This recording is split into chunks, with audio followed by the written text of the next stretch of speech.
ప్రభుత్వ ఉద్యోగుల పెండింగ్ సమస్యలు పరిష్కరించేందుకు ఏపీ ప్రభుత్వం సిద్దమవుతోంది. డీఏ సహా ఇతర ఆర్థిక అంశాలపై ఉద్యోగ సంఘాలతో ఇవాళ సచివాలయంలో మంత్రుల పయ్యావుల కేశవ్, నాదెండ్ల మనోహర్, సత్యకుమార్, సీఎస్ విజయానంద్ చర్చిస్తారు. చర్చలకు రావాలని 14 ఉద్యోగ సంఘాల నేతలకు ప్రభుత్వం ఆహ్వానించింది. మంత్రులతో సమావేశంలో ఆయా ఉద్యోగ సంఘాల నేతలు పాల్గొననున్నారు.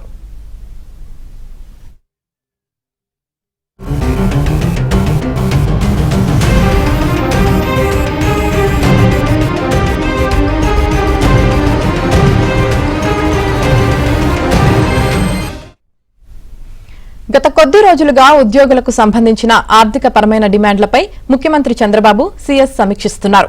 ఉద్యోగుల పెండింగ్ అంశాల పరిష్కారానికి మార్గం కనుగొనాలని సీఎం సూచించారు. నిన్న ఆర్థిక శాఖ ఈ మేరకు సీఎం చంద్రబాబుకు నివేదిక ఇచ్చింది. ప్రస్తుతం ఉన్న ఆర్థిక పరిస్థితిని వివరించింది.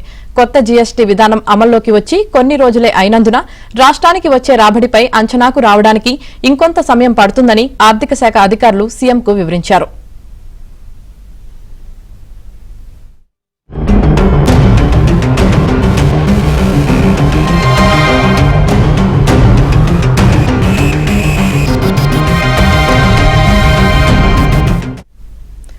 ఉద్యోగులు కూటమి ప్రభుత్వం మీద ఎంతో నమ్మకంతో ఉన్నారని, వారి పెండింగ్ అంశాలను పరిష్కరించాల్సిన బాధ్యత ప్రభుత్వంపై ఉందని ముఖ్యమంత్రి చెప్పారు.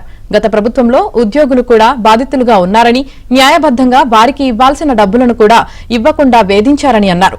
వారి కష్టాలను కూటమి ప్రభుత్వం గుర్తించిందని, ఉద్యోగులకు 1వ తేదీన జీతాలు, విశ్రాంత ఉద్యోగులకు క్రమం తప్పకుండా పెన్షన్ ఇస్తున్నామని చెప్పారు. పెండింగ్ లో ఉన్న ఆర్థిక అంశాలను కూడా పరిష్కరించాల్సిన బాధ్యత ప్రభుత్వంపై ఉందన్నారు. ఉద్యోగ సంఘాలతో ఈ మేరకు చర్చలు జరపాలని మంత్రులు పయ్యావుల, నాదెండ్ల సత్యకుమార్, సీఎస్ విజయానంద్ను ముఖ్యమంత్రి ఆదేశించారు.